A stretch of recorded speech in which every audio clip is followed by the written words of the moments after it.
In a few weeks, you're going back to school and you're about to make the exact same mistakes you made the last year and the year before. You're going to drift in thinking you can just figure it out.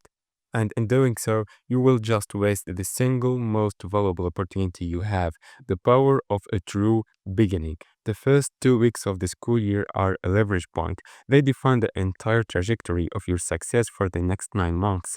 Think of it like compounding interest. You either start with a small deposit of discipline and focus, which compounds into massive success by the end of the year, or you start with a debt of bad habits and disorganization, which compounds into a mountain of stress, anxiety, and mediocrity. Most people choose the debt without even realizing it. They spend the entire year just trying to catch up, feeling overwhelmed and never truly reaching their potential.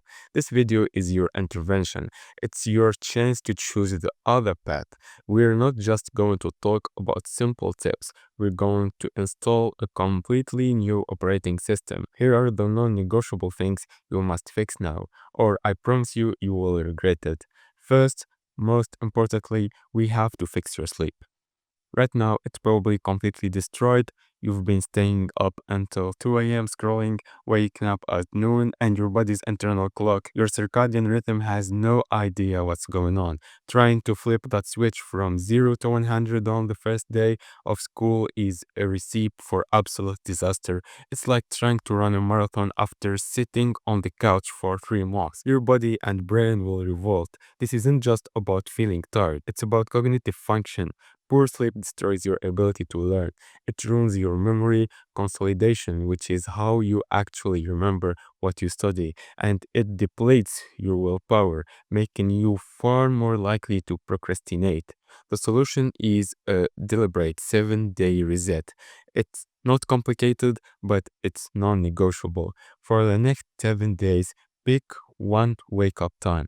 Let's say 7 a.m.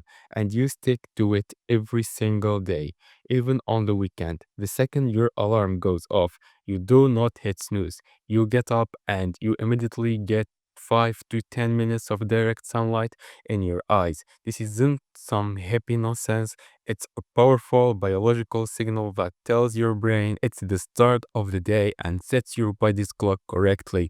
It's the most powerful tool you have to fix your sleep schedule.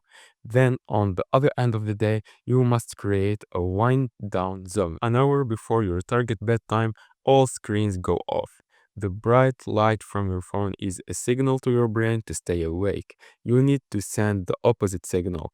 Dim the lights in your room, maybe read a physical book that isn't too stimulating.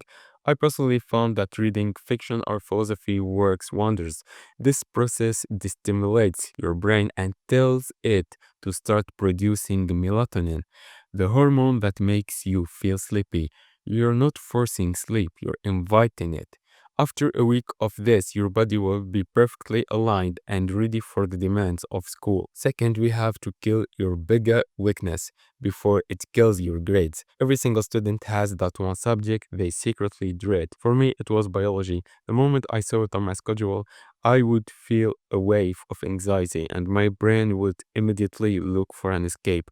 That escape is procrastination. We don't procrastinate on things because we're lazy. We procrastinate on things that make us feel incompetent, bored, or anxious.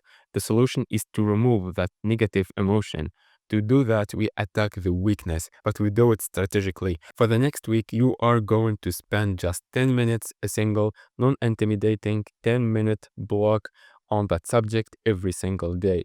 That's it. You aren't trying to master the entire curriculum. You are only trying to remove the fear and the friction associated with that task. The goal is to make the act of starting so easy that your brain doesn't have time to create resistance.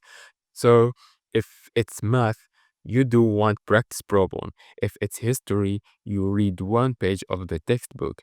If it's writing an essay, you just write one paragraph. By doing this, you're proving to yourself on a neurological level that this task is not a threat. You're turning a monster into something manageable. When the first day of school comes and your teacher assigns the first chapter, it will see a familiar, easy to start task.